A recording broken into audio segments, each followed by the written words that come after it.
Do you feel the need for leads? The reality for most of us as business owners is that we rely on consistent sales for both business growth and ongoing viability. Those sales don't come from simply throwing content and offers at strangers on the internet. Instead, we need a steady flow of motivated, qualified leads. Inside the Takeoff program, we are currently preparing for Leads at Speed. This is a 2-week event to flood your inbox with those high-intent, hot leads. But if you'd like to join us, the doors to the Takeoff program are closing on the 7th of March. So make sure that you head to tashcorbin.com/takeoff and check it all out today. And if you'd like to join us for Leads at Speed, make sure that you enroll before the 7th of March. That link again is tashcorbin.com/takeoff. Spectacular entrepreneur, welcome to another episode of the Heart-Centered Business Podcast. This is episode number 460, which means you can find all the relevant links and the show notes for today's episode over at tashcorbin.com/460. This is such a spectacular, special moment for me in particular because I have been a fan of today's guest for a very long time. And not only that, I have had the absolute pleasure of mentoring a lot of graduates from this person's coaching qualification as well. I'm talking about the one and only Julie Parker, and Julie is the founder of Beautiful You Coaching Academy. The graduates of the Coaching Academy are just different, and we talk about that a little in our interview. I think that the rigor Julie has applied to the delivery of her services is almost unmatched in the online coaching and business world. Not only that, Julie and I dove into a range of different areas, including niching, marketing, building your confidence in your messaging and your brand through building and developing your craft and your delivery for your clients. And I'm so excited to share this interview with you. Now, you're going to want to come and check out the show notes of today's episode because I have links to Julie's free resources and also a special coupon code where you can get $50 off to come to the Heart-Centered Virtual Business Conference and hear Julie speak as well. All of the details are at tashcorbin.com/460. So make sure that you go and grab those links and let's dive into this amazing interview. Julie is so spectacular. Oh my goodness. Hello, I'm Tash Corbin, a business strategist and mentor based on the Sunshine Coast in Australia. The mission of this podcast is to help heart-centered entrepreneurs to make more money and in doing so, change the world for the better. This podcast was recorded on the lands of the Gubbi Gubbi and Jinnaburra people. Always was, always will be Aboriginal land. Hello, amazing peeps, and a big warm welcome to Julie Parker. Welcome, Julie. Oh, thank you so much, Tash. I'm delighted to be here. Awesome. And now I have been a long-term Julie Parker fan, I will admit, a little bit of a fangirl moment for me here. So I'm very excited to have you here. And I particularly love the work that you do in the Beautiful You Coaching Academy. It's something where I'll talk about this a little bit further on, but I feel like you're the coaching approach that you teach in your academy is one of the most robust, and I really appreciate that. As someone who helps people to start their business and grow their business, and on the marketing side, having someone with a robust qualification behind them makes a big difference in the way that we can share that out in the world. So I really do appreciate that. So I would love to ask you to share with our listeners, for those who aren't familiar with you, like a little bit of a summary of how you came to be here and your business. I know, like, summing up all of that experience in a minute is really obscene to ask you to do, but can you give everyone a little bit of a taste and flavour of who is Julie Parker and what's this biz all about? Oh, thank you, Tash. Well, yes, it is a challenging thing to do because I've been in online business now for more than 2 decades. So I'm a little bit of a dinosaur in this world, which I don't think is a bad thing at all, trying to age as disgracefully as I possibly can. And it's been 11 years of the Academy. My professional career began in mental health and counselling and social work. And eventually, within that industry, I became burnt out with the exceptional giving and expectations of that role. But I still loved and still do to this day passionately enjoy working with people to essentially help them create their very best version of themselves and their life. And that's when I found coaching more than 20 years ago now, quite early at the onset of the industry. And I started my own life coaching business. It became very successful, mind you, over a long period of time. It did not happen overnight. And eventually I began to attract coaches into my world saying, can you please help me to create the sort of business that you have? And what I had done was really morphed a lot of the original training that I had into something that I felt was more aligned with me. It was more heartfelt. It was most definitely trauma informed. And really helped somebody tap into how do I want to feel every day, not just what I want to do. And that's when I had the totally nuts idea of starting my own life coach training academy. Who would think of doing such a silly thing? And it brought up all sorts of fears and doubts and concerns, but I did and was overjoyed at the initial response. Now, 11 years later, we've trained more than almost 2,700 coaches from around the world in this model that I have created. I absolutely love it. I'm passionate about it. I also do some side work with clients individually around sacred leadership, sovereignty, becoming the most sacred, incredible leader and space holder they can be. Written a book, a couple of other things along the way, and that will do, Tash. That's about it. I think that was more than a minute, but that's awesome. 20 plus years. Yes, well done, well done. A+ for that one.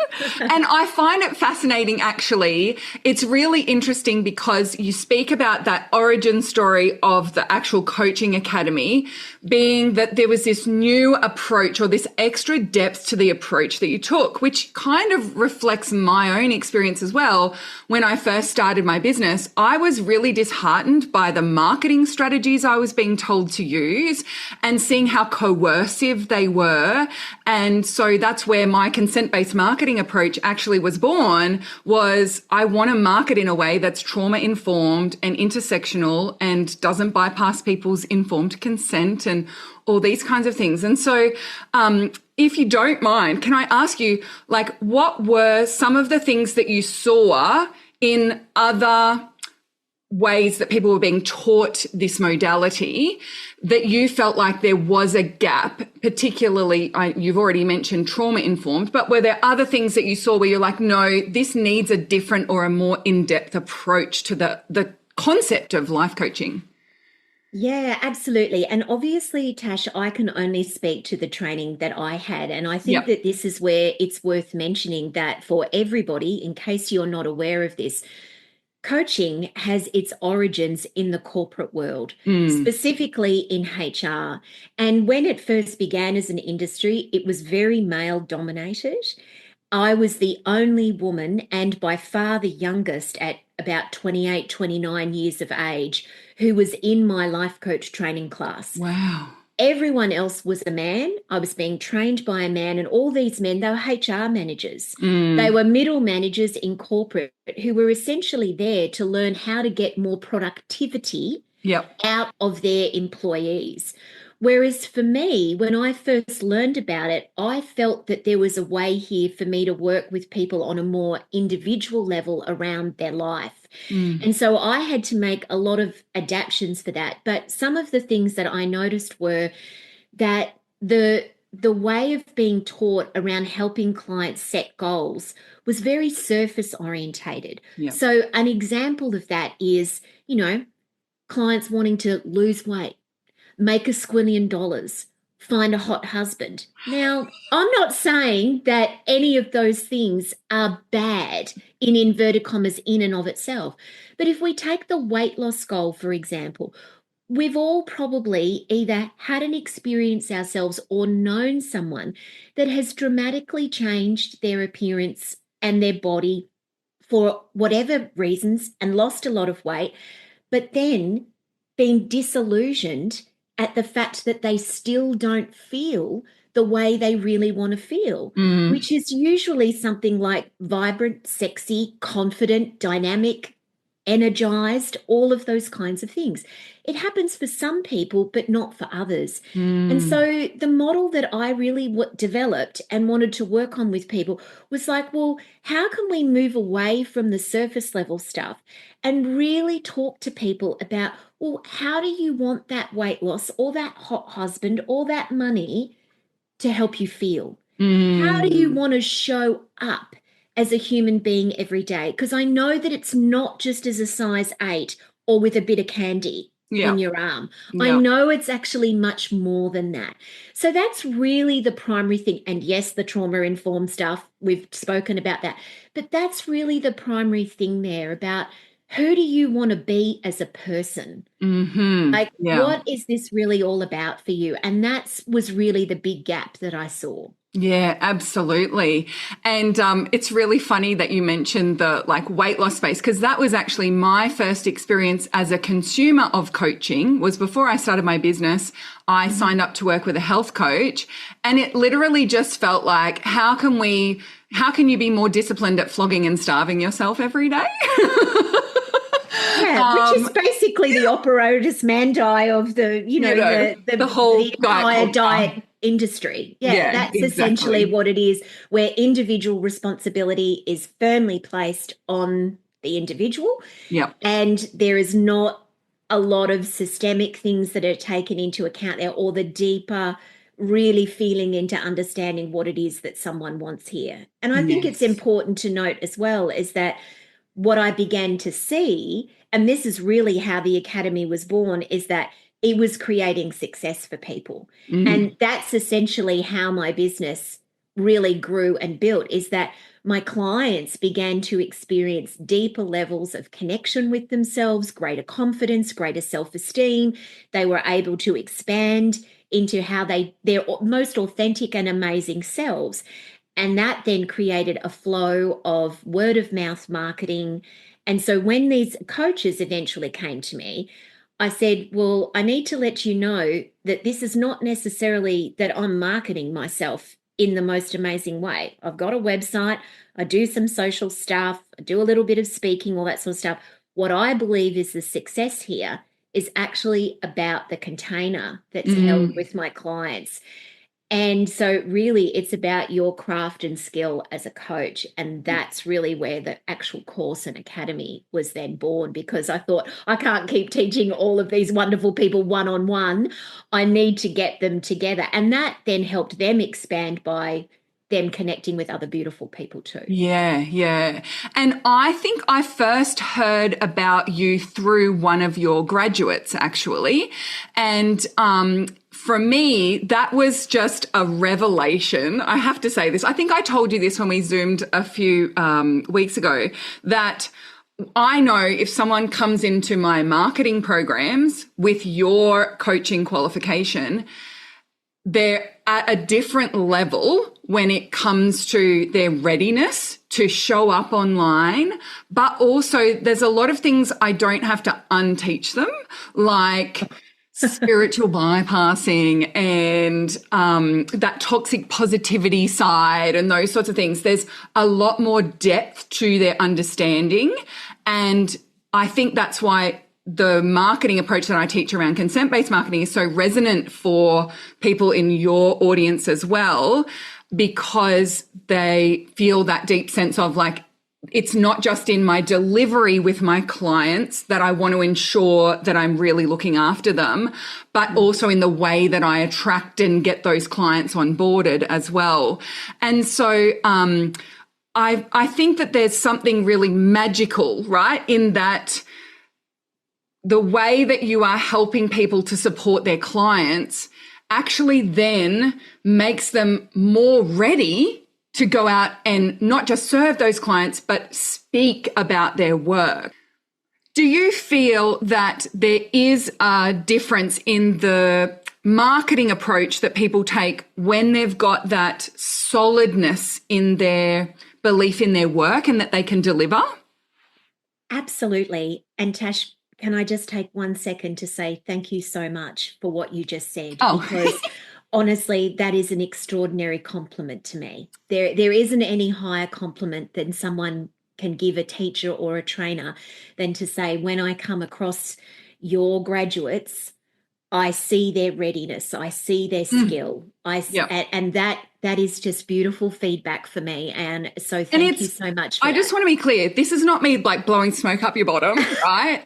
I remember specifically when I was more working with people one-on-one as well, when I jumped onto a sales conversation with someone to talk about helping them grow their business, I would physically sigh with relief when they said, "Oh, I did Julie Parker's," right. Okay. So here, I know where we're starting from.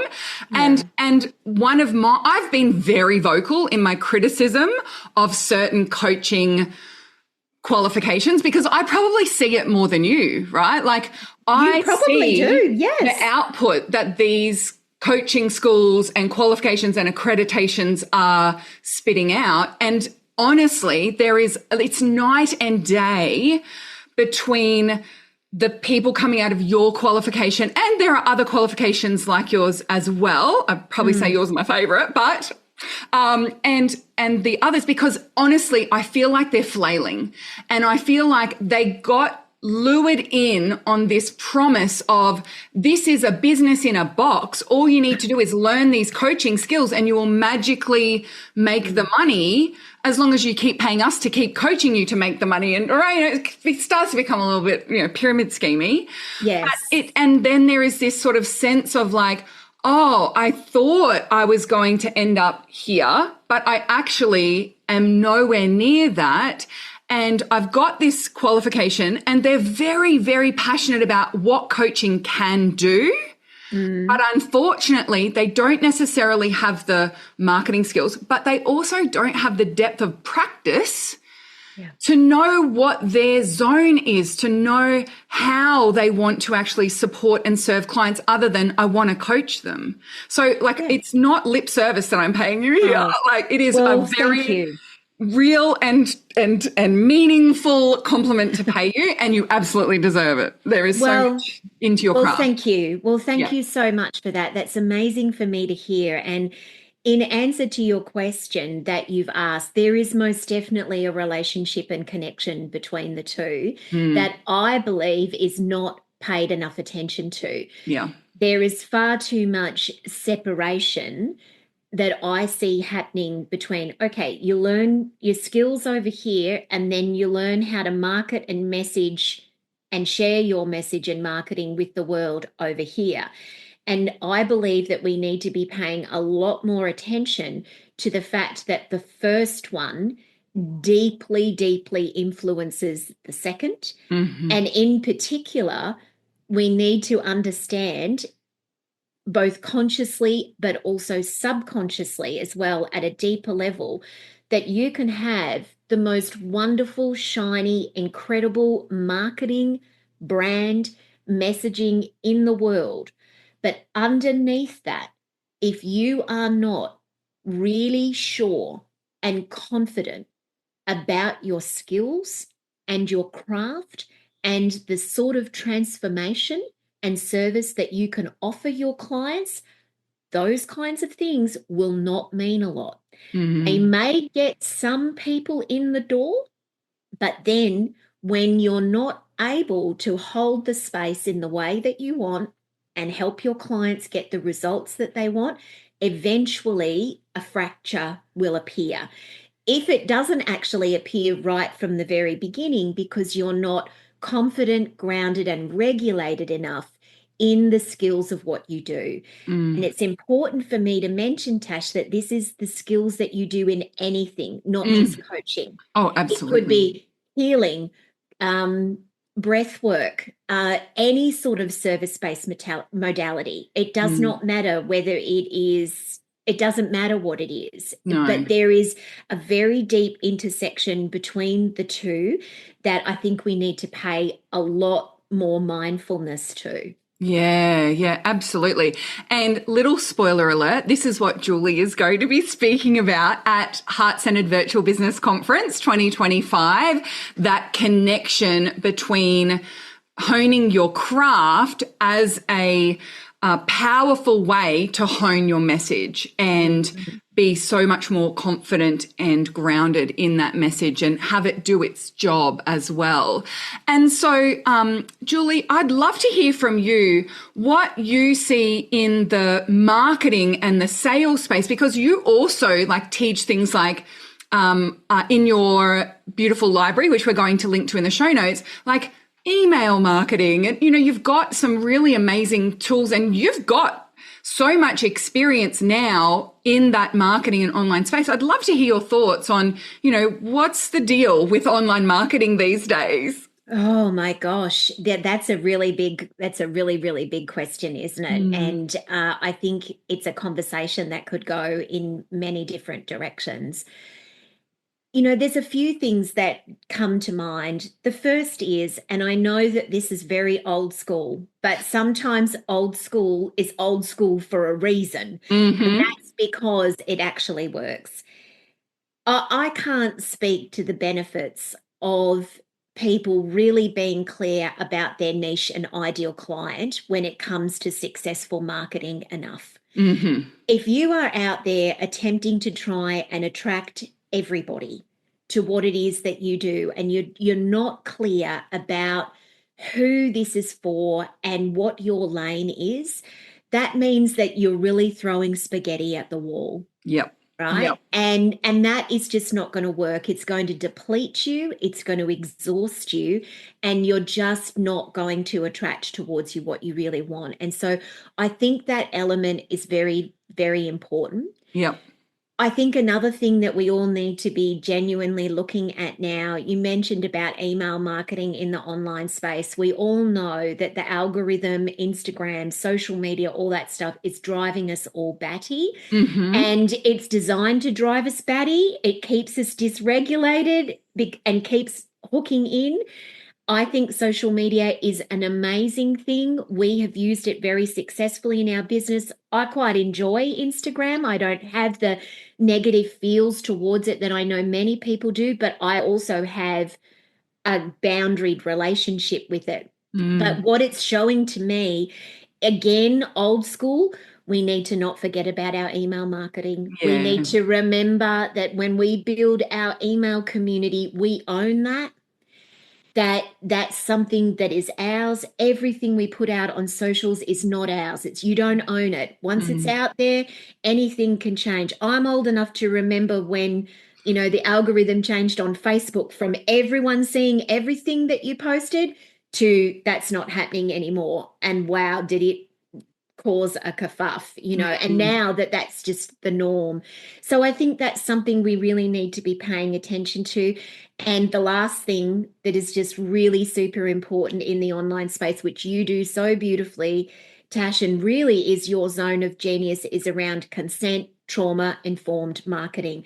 Because there is still, I was only having a conversation with a client about this yesterday, there is still a lot of stuff out there that is incredibly predatory and damaging and hurtful and dysregulating to people. And I can only attest to the fact that people teach that because they think that that's the only, and people take it on board because they think this is the only way that I'm going to get clients. Yeah. That is an absolute mistruth. Yeah. 20 plus years in the online world, it can be done, folks, right? Yes. And we're training people. Our core business is not to train people in marketing. It's to train them to become a wonderful life coach. but or any sort of coach they want, health, whatever niche they have in that.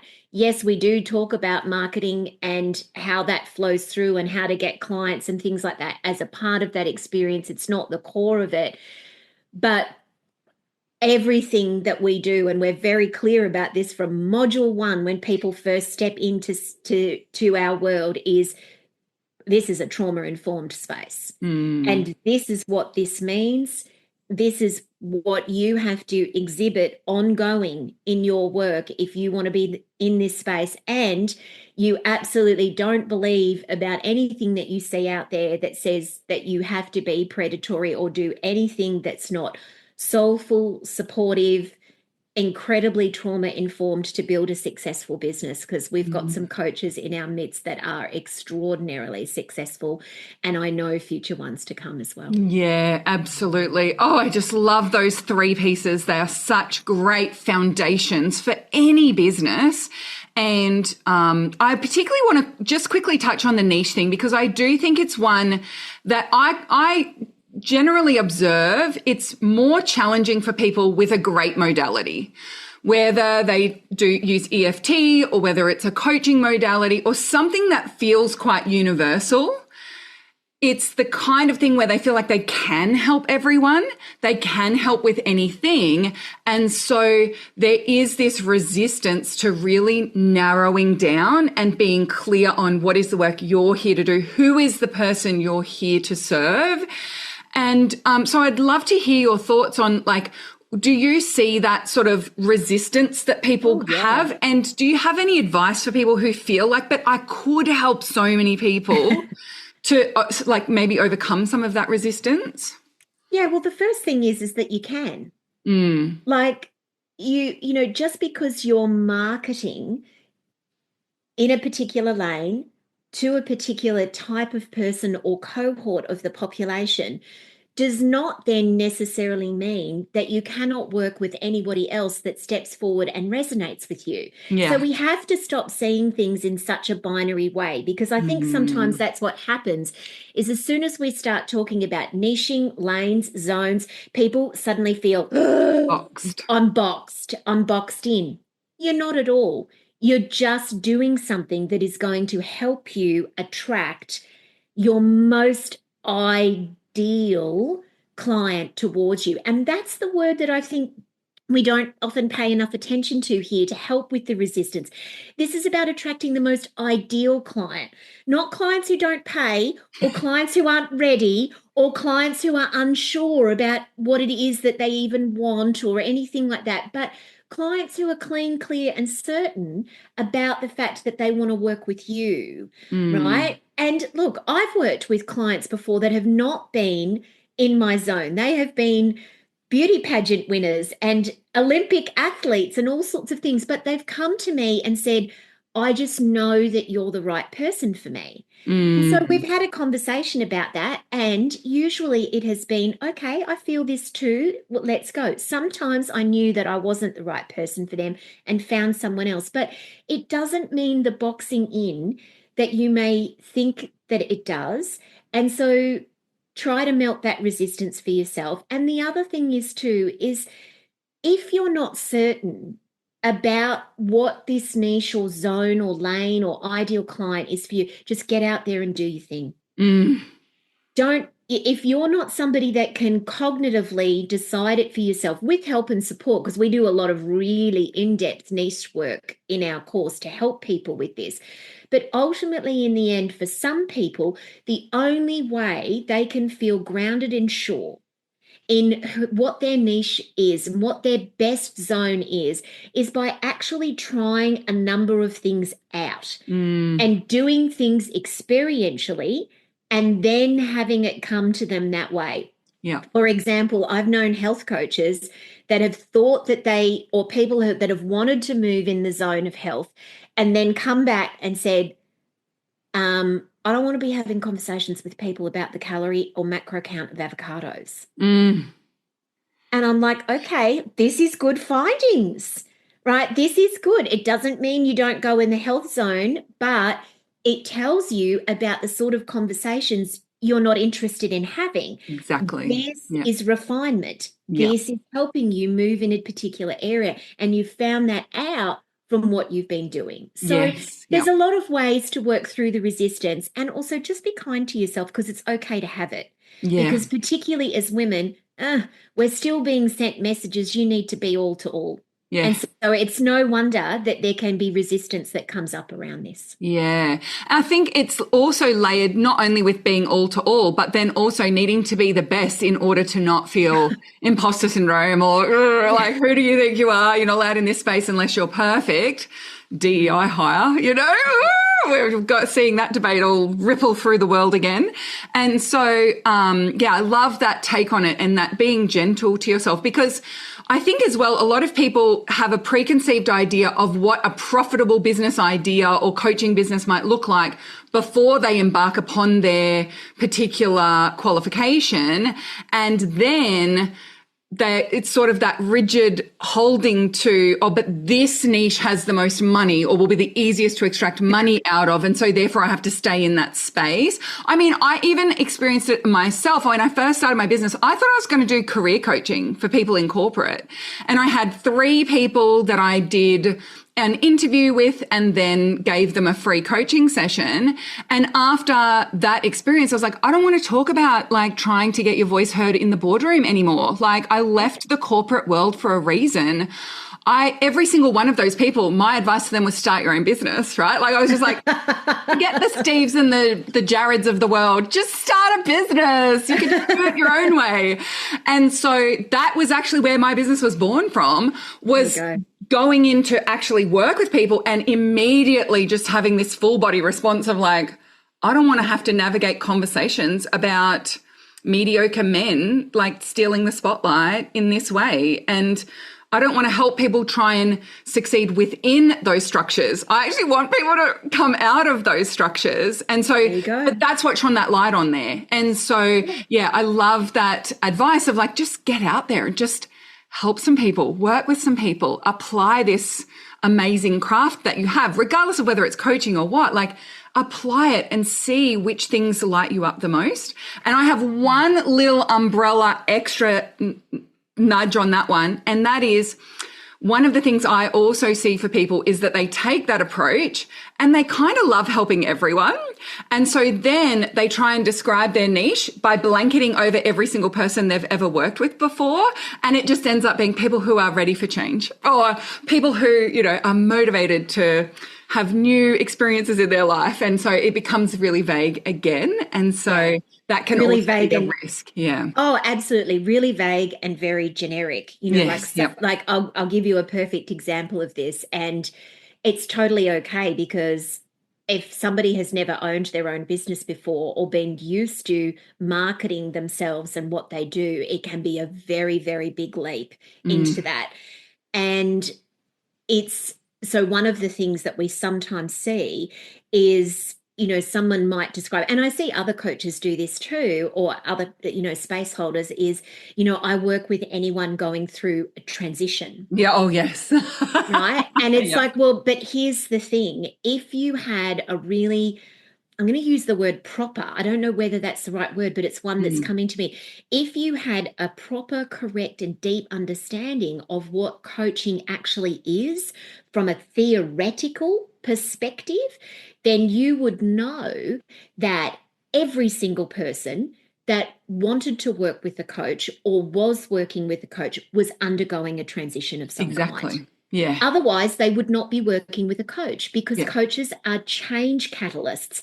They are there to help people take someone from where they are to where they want to be. Yeah. Yeah. Otherwise, someone's not working with a coach. Yeah. Whether it's a life coach, a business coach, a spirituality coach, or anything in between. And so that is far too generic. Yeah. What transition? Menopause? Motherhood, high school to college, work to retirement, divorce to dating again. Like, what is the transition? And so that's just one example. It's like, because that person going from divorce to dating has completely different needs to that bright young spark going from university to their first big job. Yeah. Yeah.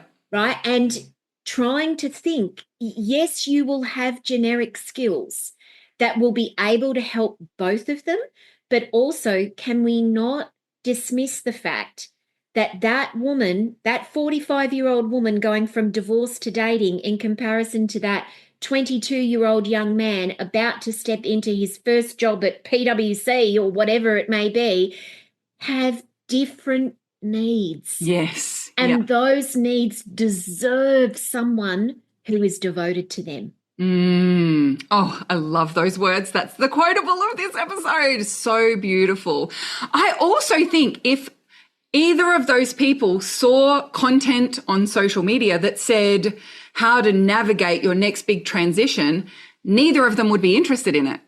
Because Correct. neither of them would think it's for them. And that's Correct. for me where the application into marketing becomes so apparent, because it's that trying to speak to everyone and be, all encompassing that ends up in your messaging telling me you can't help me. I don't think this is for me. Yeah. Yeah, exactly. Or I don't think you really will fully understand what it is that I am going through. A classic example of that is the transition for first-time mothers. Yeah. Right? They have very, very specific needs, right? And there's so many things going on in their life at that particular time that for them to step into any space where they are going to work with someone, whether it's a coach, a maternal child health nurse, a nutritionist, a lactation consultant, whatever it may be, they are going to need, with everything that is going on in their life, to be very, very certain this nurse or this coach or this doctor or this health professional has a complete and deep understanding of the newborn and immediate postpartum experience. Otherwise, she ain't going to be doing anything. No. That's going to need to be what she needs to hear and what she needs to see to feel confident to step into that space. Yeah. Oh, I love that. And that is our full circle kind of moment here, because that then again comes into that depth of practice and that depth of confidence that you can support those people within that niche, that you can facilitate that transition and that transformation. And so it is so exciting to me that we're going to have you on stage at the Heart Centered Virtual Business Conference, Julie. Thank you so much for joining me today. Now, can you tell everyone a little bit about your sacred library? Because we're going to link on to that in the show notes of today's episode. Oh, thank you so much for having me, Tash. It's been such a wonderful conversation. And so everyone, I have a free gift. It's on my personal website. It's called the Sacred Library, and it's filled with free resources to elevate your business. There are workbooks in there around things like how to send amazing newsletters, how to run sellout retreats. There are masterclasses in there related to if you would like to write a book, how to get your book published, those sorts of things, and also seasonal business guides as well, because I love talking about how we can work with nature, as nature ourselves, in the different seasons of the year to really amplify our impact as space holders, both in what we do and how we market it as well. And I'm adding to it all the time. So it's a library that's growing all the time. Love for you to jump in. What a generous resource. Thank you so much, Julie. We'll link to that with today's show notes, which will be at tashcorbin.com/460, because this is episode number 460 of the podcast. Wow. Yeah, I've been going a while. Yeah, I was going to say, that's incredible. Wow. I can yap. I've got a lot of opinions. I've got a lot of things I can say. Yes. So you build out your beautiful library. I come and yap on my podcast. So we're each in our zones. Thank you so much, Julie. Also, with those show notes today, I'll have the link to check out virtual conference and Julie's coupon code, which will give you $50 off your ticket to virtual conference as well. And I'll also link to some of Julie's resources in the coaching space as well, because I think this might have planted some seeds of ideas for people to maybe check out your work in the coaching space as well. So thank you again, Julie. Is there anything that you would love to leave our listeners with, a little quote or a little thought to close out our interview today? Oh, do you know what? I just actually feel really compelled to encourage people to take the next step and come to the conference and invest in yourself in that way. And that's not something that I would necessarily say for other people's work all the time. But Tash, you are such an aligned, soulful, incredible business owner that's putting out the sort of work in the world that this industry needs. And we need to get together en masse around this stuff, and really create a movement that tries to, as much as we can, do our own thing, but also be the antithesis of that predatory marketing that we see out there. Yeah. And so I know that this is going to be an amazing conference. I'm honored to be a part of it. And I know that the other guests that you're going to have there will be incredible. It's just such a wonderful opportunity for people to learn from the comfort and safety and joy of their own homes. Yep. And really, really partake in that. So that's what I want to leave everyone with. Thank Come along you, to conference. You are amazing. Thank you so much. And thank you everyone for joining us today. And until next time, we cannot wait to see you shine. Bye for now. Awesome. Thank you so much.